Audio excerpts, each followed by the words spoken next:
Jesus. Aba, Ginoong Maria, napupuno ka ng grasya, ang Panginoong Diyos ay sumasa iyo. Bukod kang pinagpala sa babaeng lahat, pinagpala naman ang iyong anak na si Jesus.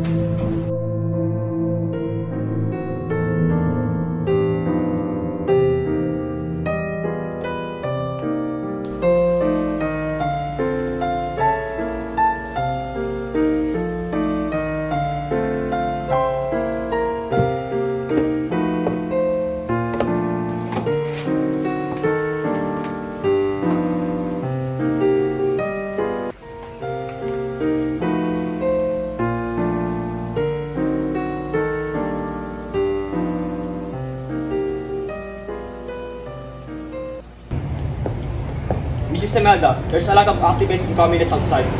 What? Shoot them up! Copy.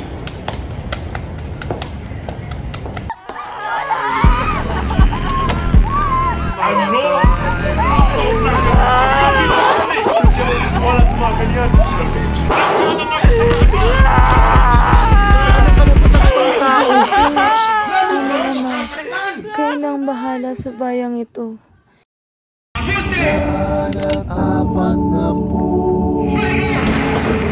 Hustisya! Ama namin, sumasalang. Ka ba sa mga aktivistang nakikipaglaban para sa karapatang pantao? Ha? Hindi po! Hindi ka!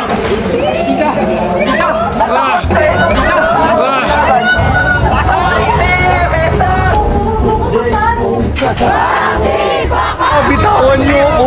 Ano ba?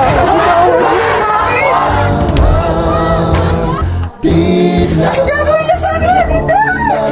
Pagkakakulong ng 70,000 katao. Walang pakundangang pagkakakulong. Pinakulong. Ayoko! Hindi! Inubaran nila ako.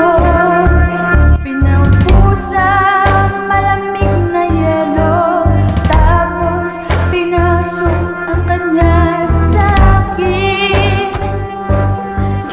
1972 when I announced the proclamation of martial law, which had been signed by me before.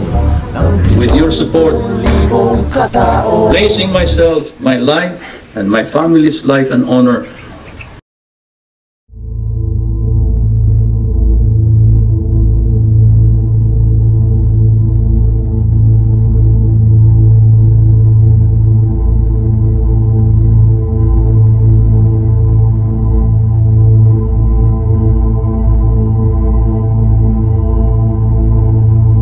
Totoo ba? Ganun yung mga naranasan nyo ngayong panahon ng martial law? Grabe sila. Ganun karbutal yung mga ginagawa nila. Sa mga taong gusto lang naman ipaglaban kung ano yung karapatan na para sa kanila. Totoo yun. Grabe at matindi ang ginawa nila sa akin. Ginahasa nila ako, pinariente nila ako. Nasaan ang hustisya doon? At ako, sinapilitang bitay nila ako. Kahit na ang gusto ko lang naman para sa ating bayan ay ang kalayaan. Ipaglaban natin ang karapatan nating pangtao. Yun din naman yung nais namin eh. Pero dahil sa pagiging brutal nila, lahat ng tao nawawala na ng boses. Lahat ng tao wala ng karapatan para ipaglaban yung pangkal nila. Sobrang tapang nyo. Ngunit paano kayo nakatakas sa pagmamalupit ng mga ginawa sa inyo?